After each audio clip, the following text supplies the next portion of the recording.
한 자동차 정비 업체입니다. 범퍼가 떨어지고 앞부분이 찌그러진 사고 차량이 즐비합니다. 대부분 보험 수리여서 차주가 굳이 대체 부품을 원하지 않으면 OEM, 즉 순정 부품으로 수리됩니다. 될 수 있는 대로 정품을 추천해. 왜? 이거를 껴주고 하자가 있으면 말이 없는데 이걸 껴주고 하자가 있으면 말이 있어. 시비거리죠. 안전과 관련된 부분은 저는 무조건 순정을 하는 편이고요. 목적 자체가 원상태로 돌려놓는 목적이기 때문에 순정 부품을 쓰는 게 저희는 당연히 맞다고 봅니다. 그런데 오는 16일부터 갱신되는 자동차 보험 계약에선 품질 인증을 받은 대체 부품이 순정 부품과 동일하게 차량 수리 때 사용 가능한 부품 범위에 포함됩니다. 부품 가격과 조달 기간, 대차 비용 등을 고려해 더 저렴한 쪽으로 보험 수리 인정액이 책정됩니다. 즉 순정 부품이 100만 원, 대체 부품이 65만 원이고 두 부품 모두 같은 시간 내에 조달 가능하다면 대체 부품 수리비로 보험 처리되는 겁니다. 품질은 차이가 없는데 30에서 40% 싼 대체 부품 사용이 활성화되면 보험회사 부담이 줄고 결국 보험료 인하로 이어질 거란 게 정부와 업계의 판단입니다. 한국이 너무너무 대체 부품 활용하는 비율이 너무 낮아서 그것 때문에 계속 이제 보험료가 계속 올라갈 수밖에 없는 그런 게 좀 악순환이 계속되고 있다고. 하지만 일반 소비자가 보험료 인하를 체감하긴 어렵고 보험회사 배만 불릴 거란 시각과 함께 소비자 선택권을 제한한다는 반론도 적지 않습니다. OEM 부품을 사용하고자 할 경우 소비자가 그 차액을 추가 부담해야 합니다. 결국 차량 손해 피해자임에도 불구하고 더 많은 돈을 내야 하는 국민청원 사이트엔 대체 부품 품질에 대한 의문이 여전하고 자동차 가치 하락도 결국 소비자의 몫이라며 재검토를 요구하는 목소리가 이어지고 있습니다. SBS 이현영입니다. 품질 인증을 받은 대체 부품으로 제때 수리가 가능한지 자동차 정비업체를 찾아가 물었습니다. 품질 인증 부품을 어떻게 구하는지 잘 모르거나 인증 부품을 어디서 어떻게 구하는지도 모르겠고. 순정 부품보다 조달이 늦어 수리 기간이 길어지고 차주에게 대차 비용이 추가 발생할 수 있다는 얘기도 나왔습니다. 예를 들어 나이트를 하나 시켜보면 보통 하루 이틀 정도 늦어요. 아침에 들어오면 저녁에 빼요. 업무 하나 정도면. 그런데 그 부품을 사용하게 되면 1박 2일이 걸린다. 표준약관 개정을 예고한 금융감독원은 아직 품질 인증 부품 조달 상황이 원활하지 않은 건 맞다며 대차 비용 등을 감안했을 때 순정 부품보다 더 많은 비용이 든다면 그냥 순정 부품을 쓰면 된다는 게 약관의 취지라고 설명했습니다. 품질 인증 부품 활용도를 높이면 보험료 인하뿐 아니라 국내 중소업체들의 부품 생산 요건이 조성되는 효과도 기대할 수 있다는 논리를 폈는데 품질 인증 부품 2천여 개 가운데 국내산 비중은 28%로 55%를 차지하는 타이완산보다 적은 걸로 나타났습니다. 정치권에서도 반발이 나왔습니다. 품질 인증 부품에 대한 선호도가 낮고 또한 원래의 목적인 보험료도 과연 인하될지에 대해서도 의구심을 지금 갖고 있거든요. 사고를 당한 피해 차주가 순정 부품으로 교체하려 해도 약관이 개정되면 추가 자부담이 생길 수밖에 없을 거란 불만이 특히 많이 제기됩니다. 금융감독원 관계자는 약관 적용 대상자를 줄이는 등의 보완 조치를 논의하고 있다며 이르면 이번 주, 늦어도 다음 주 초까진 해당 내용을 발표하겠다고 밝혔습니다. SBS 김상민입니다. 품질 인증을 받은 대체 부품으로 제때 수리가 가능한지 자동차 정비업체를 찾아가 물었습니다. 품질 인증 부품을 어떻게 구하는지 잘 모르거나 인증 부품을 어디서 어떻게 구하는지도 모르겠고. 순정 부품보다 조달이 늦어 수리 기간이 길어지고 차주에게 대차 비용이 추가 발생할 수 있다는 얘기도 나왔습니다. 예를 들어 나이트를 하나 시켜보면 보통 하루 이틀 정도 늦어요. 아침에 들어오면 저녁에 빼요. 업무 하나 정도면. 그런데 그 부품을 사용하게 되면 1박 2일이 걸린다. 표준약관 개정을 예고한 금융감독원은 아직 품질 인증 부품 조달 상황이 원활하지 않은 건 맞다며 대차 비용 등을 감안했을 때 순정 부품보다 더 많은 비용이 든다면 그냥 순정 부품을 쓰면 된다는 게 약관의 취지라고 설명했습니다. 품질 인증 부품 활용도를 높이면 보험료 인하뿐 아니라 국내 중소업체들의 부품 생산 요건이 조성되는 효과도 기대할 수 있다는 논리를 폈는데 품질 인증 부품 2천여 개 가운데 국내산 비중은 28%로 55%를 차지하는 타이완산보다 적은 걸로 나타났습니다. 정치권에서도 반발이 나왔습니다. 품질 인증 부품에 대한 선호도가 낮고 또한 원래의 목적인 보험료도 과연 인하될지에 대해서도 의구심을 지금 갖고 있거든요. 사고를 당한 피해 차주가 순정 부품으로 교체하려 해도 약관이 개정되면 추가 자부담이 생길 수밖에 없을 거란 불만이 특히 많이 제기됩니다. 금융감독원 관계자는 약관 적용 대상자를 줄이는 등의 보완 조치를 논의하고 있다며 이르면 이번 주, 늦어도 다음 주 초까진 해당 내용을 발표하겠다고 밝혔습니다. SBS 김상민입니다.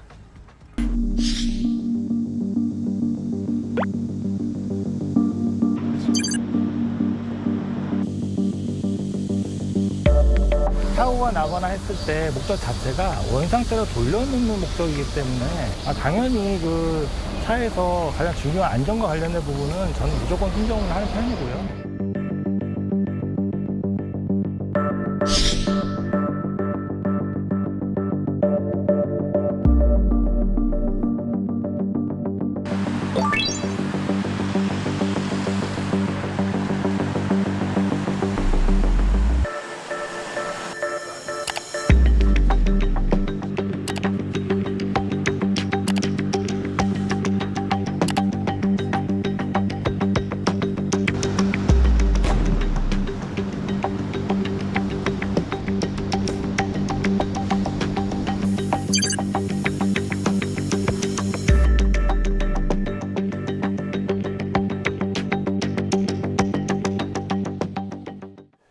이 보험으로 차를 수리할 때 순정품 대신에 품질 인증을 받은 대체 부품을 우선적으로 쓰도록 하는 자동차 보험약관 개정안이 나오면서 소비자들의 반발이 컸습니다.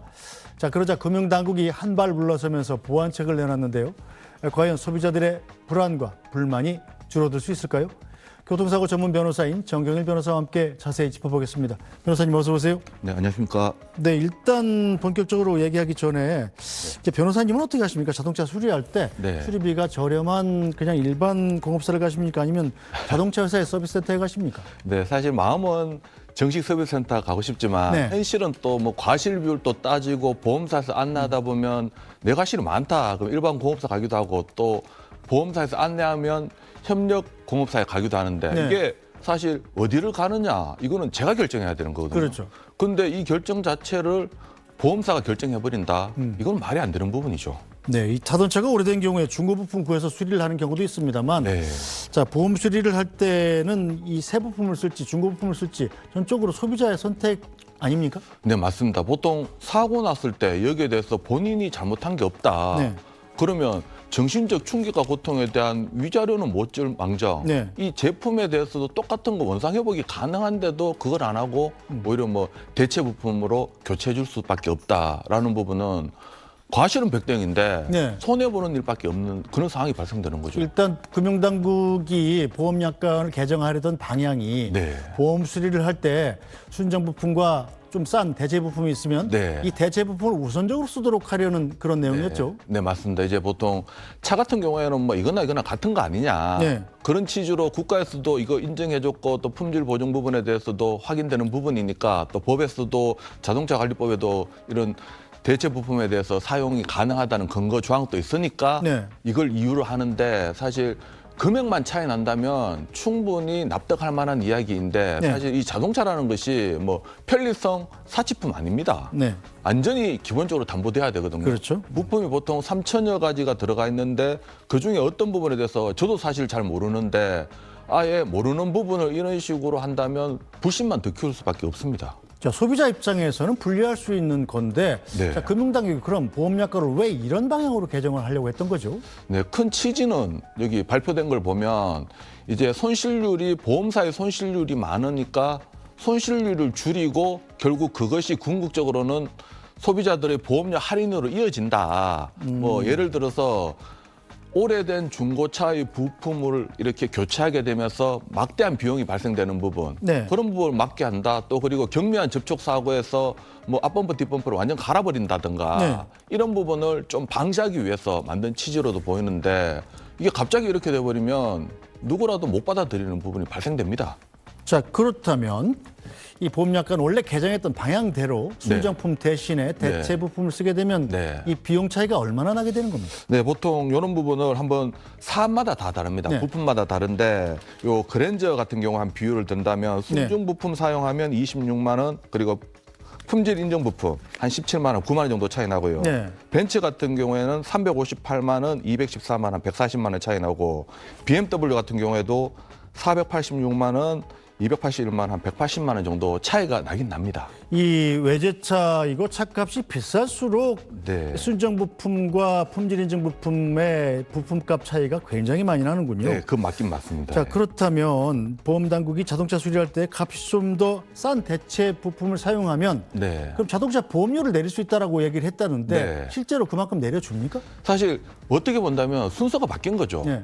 여기에 대해서 궁극적으로 이제 금융당국하고 보험사에서 하려고 한 거는 보험사의 이득을 취하기 위해서 한 건 아닙니다. 본인들도 네. 그렇게 말을 하면서 소비자들에게 보험료를 낮춰서 이득을 주겠다라는 취지를 했다면 네. 구체적으로 뭐 어떤 식으로 낮춰가지고 얼마만큼 이득이 나는가 통계 내면 나오거든요. 네. 이런 부분을 충분히 홍보를 하고 뭐 공청회를 거치든가 사회적 합의가 되고 난 뒤에 시행을 해도 반발하는 사람 많을 겁니다. 네. 차마다 여기에 가치를 두는 사람 다르거든요. 아주 민감하신 분들은 무조건 바꿔야 된다 이런 분도 있는 것처럼. 네. 그런데 그런 순서도 없이 오히려 일방적으로 하겠다라고 한다면 이거는 누구라도 못 받아들이는 부분이죠. 네, 저 금융당국이 이렇게 자동차 보험약관을 변경하려는 움직임에 대해서 소비자들은 강하게 반발하고 나섰는데요. 이야기 들어보겠습니다. 문제점은 순정 부품 사용 시 오히려 소비자가 더 내야 하는 기이한 구조라는 것입니다. 지금까지 소비자가 품질 인증 부품을 선택하면 OEM 부품과의 차액을 돌려받는 구조인 페이백 제도가 있었습니다. 하지만 이번 개정으로 가장 저렴한 부품을 기준으로 보험금이 책정되기 때문에 오히려 OEM 부품을 사용하고자 할 경우 소비자가 그 차액을 추가 부담해야 합니다. 결국 차량 손해의 피해자임에도 불구하고 내가 원래 쓰던 부품을 그대로 쓰기 위해선 더 많은 돈을 내야 하는 상황이 발생합니다. 이 제도는 국민 정서에 정면으로 반하며 소비자의 권리를 침해하는 것입니다. 네, 뭐 차를 갖고 있는 분들이라면 누구나 공감할 만한 내용인데 네. 누리꾼들 반응도 비슷하죠? 네, 맞습니다. 이게 일반인들도 여기에 대해서 거센 반응을 일으키고 있고 특히 또 자동차 관련한 뭐 유튜브나 언론에서는 여기에 대해서 아예 이거는 거의 그 반대하는 부분이 네. 보통 사람들이 반대하는 것 이상의 그런 또 댓글이나 이런 걸 나타났을 때 많이 보이고 있었습니다. 네, 보니까 이 누리꾼들 반응을 보고 있습니다만 네. 자, 두 번째 보면 우려되는 시나리오라는 내용이 있습니다. 네네. 자, 사고가 나서 그렇다면 대체품으로 수리를 했어요. 자, 그런데 또 문제가 생겼습니다. 그래서 제조사의 AS센터로 갔는데 자, 그렇다 제주도 AS센터에서 정품을 안 써서 보증 수리 못 해드리겠어요. 네. 이런 상황이 생길 수도 있는 거죠. 네, 충분히 생길 수 있습니다. 뭐 법에서는 뭐 품질 인증 부품도 무상 수리 대상이다 이런 말까지도 있고 법의 근거 조항은 있지만 실제에서 하다못해 보험사에서 어디를 가느냐, 정식 서비스 센터를 가느냐, 아니면 협력 공업체를 가느냐 여기에 대해서조차도 일반 시민들은 보험사 안내에 따를 수밖에 없거든요. 네. 지금 여기에 대해서 이 제품 대체 제품을 쓴다 그러면 이론상으로는 법의 근거 조항을 두고 있다 하더라도 실제 공업사에 가면 이거 사용하면 저희들 보장 못합니다. 나중에 문제가 발생했을 때도 책임질 사람이 없고 네. 그 위험은 부담은 소비자가 고스란히 따게 되는 거죠. 네, 이 자동차 정비업체 관계자들도 대체 부품을 사용에 대해서 여러 가지 어려움을 호소하고 있습니다. 어떤 얘기인지 들어보겠습니다. 나중에 잘못되면 이거는 큰 원망이 돼. 만약에 손님도 아무것도 몰라도 30만 원이면 해서 해갔는데 나중에 정품이잖아. 그럼 어디 가서 봐도 정품이니까 할 말이 없어. 근데 이거는 와서 왜 재생을 썼냐고 나한테 시비가 된다고 그래서 안 써요. 그래서. 예를 들어 나이트를 하나 시켜보면 보통 하루 이틀 정도 늦어요. 아침에 들면 저녁에 빼요. 뭐 하나 정도면. 그런데 그 부품을 사용하게 되면 1박 2일이 걸린다. 물건이 다 있는 게 아닐 거 아니에요. 인증 부품이라는. 지금도 뭐 현대 모비스나 다 부품 수달이 어려운 상황인데 인증 부품에서 그걸 다 구해줄 수 있는 거예요. 그러면은 우리는 인증 부품을 쓰라고 해서 인증 부품을 쓰는데 또 없는 거는 현대 모비스에 요청하면 현대 부품 가게에서는 없는 부품만 수급을 해달라고 하면 걔네들이 그거라고 하겠네요. 당연히 그냥 심부름꾼만 되는 걸 수도 있고. 결국에 그럼 소비자들도 불만이고 가게도 불만이고. 뭐 정비업체 분들의 얘기는 대체 부품을 사용해서 문제가 생기면 그 책임을 누가 질 거냐 뭐 이런 게 일단 첫 번째 걱정이군요. 네, 맞습니다. 보통 차량에 대해서 어떤 결함이 있으면 제조사 책임, 네. 정비업체 책임, 아니면 운전자 책임 이렇게 세 가지에 대해서 명확하게 나타난다면 책임지겠지만 이 부품 자체가 순정품이 아니다. 그래버리면 이 부품에서조차도 문제가 발생되기 때문에 결국 누가 책임지느냐 불명이 되면 그 차주가 책임을 지게 되거든요. 네. 이 부분에 대해서는 소비자가 그 위험 부담을 떠안게 되는 구조로 갈 수밖에 없습니다. 네, 그리고 수리 기간도 중요하지 않습니까? 대체 네. 부품이 잘 구해지지 않는 경우도 많은 모양이군요. 네, 맞습니다. 사실 이런 걸 제대로 시행하려면 어떤 감독 기관이나 시행 기관뿐만 아니라 준비물이라 그러죠. 네. 제품도 충분히 갖춰놓고 여기에 대해서 해야 되는데 오히려 이 대체 부품 구하는데 시간이 걸려버린다. 시간만 걸리는 게 아니라 네. 보통은 차를 렌트합니다. 그러면 수리비보다도 렌트 기간이 더 길어져서 더 막대한 손해가 발생될 수도 있습니다. 정작 그렇죠. 금액을 아끼려고 하는 게 아니라 손실을 더 발생시킬 수도 있습니다. 자, 논란이 커지니까 정부가 소비자들 선택권을 확대하는 방향으로 보완 대책을 내놨는데 어떻게 내놨습니까? 네. 지금까지 이 부분에 대해서 대체 부품으로 하려던 부분을 한 발짝 물러났습니다. 네. 이제는 여기에 대해서 곧바로 시행하는 것이 아니라 유예하는 것이나 마찬가지인데 소비자가 이 정품 수리를 요청한다. 그러면 정품을 쓸 수 있도록 우리 선택권을 부여하고요. 또 5년 내 신차 그리고 또 5년이 지났다 하더라도 주요 부품 같은 경우에는 OEM 그러니까 신부품을 사용하는 것도 가능하도록 하고 있습니다. 또 대체 부품을 사용한다 소비자가 선택할 수 있는 부분이니까 그러면 순정 부품 가격의 25% 정도 네. 현금 지원까지도 하고 있습니다. 이런 식으로 바뀐다라고 합니다. 아침에 이 아이템 논의하면서 회의 시간에 나왔던 얘기인데 자, 순정 부품을 그럼 5년짜 차까지는 사용을 하고 5년 한 달째부터는 네. 대체 부품을 쓸 수 있다 이런 얘기인가요? 네, 이제 사실 무슨 차이가 있죠? 그게 기간을 정하면 네. 그 기간의 말미에는 이런 논란이 항상 있는 부분인데 네. 그래도 그나마 요번에 한 것이 5년 내 신차는 순정 부품 그리고 네. 넘어선 거는 그래도 주요 부품은 가능하다라고 해서 약간의 여지는 마련하고 있습니다. 그 이번 같은 경우에는 그래도 다른 거보다도 이렇게 버티기식 행정을 한다든가 그런 거는 보이지 않았는데 그만큼 거센 반발이 좀 많이 두려웠지 않나 하는 생각도 듭니다. 예, 여기서 정부의 보완 대책 가운데 이 주요 부품, 네. 즉 주요 부품에 대해서는 OEM 그러니까 순정 부품을 사용하도록 한다는데 네네. 주요 부품과 안 중요한 부품은 어떻게 나눕니까? 사실 그런 것도 명확한 세부 규칙을 만들어야 됩니다. 지금 아직까지는 갑자기 어제 오늘 이렇게 변화가 있다 보니까 정책을 바꾸다 보니까 큰 틀만 잡았는데 네. 이런 것도 당연히 세부화해야겠죠. 방금 앵커님께서 이야기하신 것처럼 5년 지난 바로 그 차는 되는 거냐 안 되는 거냐. 네. 이런 논란도 좀 더 적극적으로 부시시켜야 될 부분으로 생각합니다. 자, 그렇다면 소비자들에게 불리한 방향으로 이렇게 금융 약관을 개정하는 작업을 네. 정부가 이렇게 서둘러서 추진한 이유는 뭘까요? 그러니까 그냥 제 개인적인 생각인데 결국 여기에 대해서 누가 이득을 보느냐라고 생각을 한다면 네. 소비자가 이득을 본다. 소비자는 원치도 않았는데 네. 보험사에서 손실률이 크니까 이거를 금융당국에 요청을 하고 금융감독에서는 손실률을 낮추기 위해서 이제 소비자는 빠진 상태에서 네. 보험사와 금융당국 간에 이런 방책을 내놓은 걸로 보이는데 네. 결국 여기에 대해서 소비자한테 불리하고 여기에 대해서 참여의 기회도 안 주고 선택권을 박탈해버리니까 이런 거센 반발이 일어나서 네. 또 결국은 바로 또 바꾸는 이런 좀 모습도 보기 안 좋은 그런 정책을 보이는 것으로 보입니다. 네, 일단 금융당국이 이 대책을 내놓지 않았습니까? 네. 사실상 그렇다면 보험 수리를 할 때 네. 대체 부품으로 우선 수리한다. 이런 약관 개정은 아예 좀 없어졌다. 이렇게 볼 수 있는 겁니까? 큰 틀로 아직 완전 폐기했다라고 네. 보긴 힘들고 유예 정도로 생각하고 있습니다. 물론 그 방법 자체가 해외에서도 그런 식으로 순정 부품만 하는 것이 아니라 대체 부품으로 하기도 합니다. 하지만 해외에서 대체 부품을 할 때는 그 인증 기관이 하나가 아니라 여러 군데가 있고 서로 신뢰가 형성된 상태에서 하기 때문에 네. 소비자도 받아들이는 부분입니다. 하지만 우리나라는 아직 생소한데 갑자기 시행한다 이러니까 말이 나오는 거거든요. 네. 일단 유예는 된 거죠? 네, 유예는 된 겁니다. 언제고 다시 추진할 수 있다? 할 수도 있죠. 할 수도 있는데 여기에 대해서는 또 다시 이런 거센 반발에 부딪힐 걸 대비해서 네. 미리 좀 더 비전을 보여주고 여기에 대해서 공청회도 거치고 사회적 합의가 전제돼야 될 것입니다. 알겠습니다. 저희가 잘 지켜봐야 되겠군요. 오늘 말씀 여기까지 듣겠습니다. 정경일 변호사 말씀 잘 들었습니다.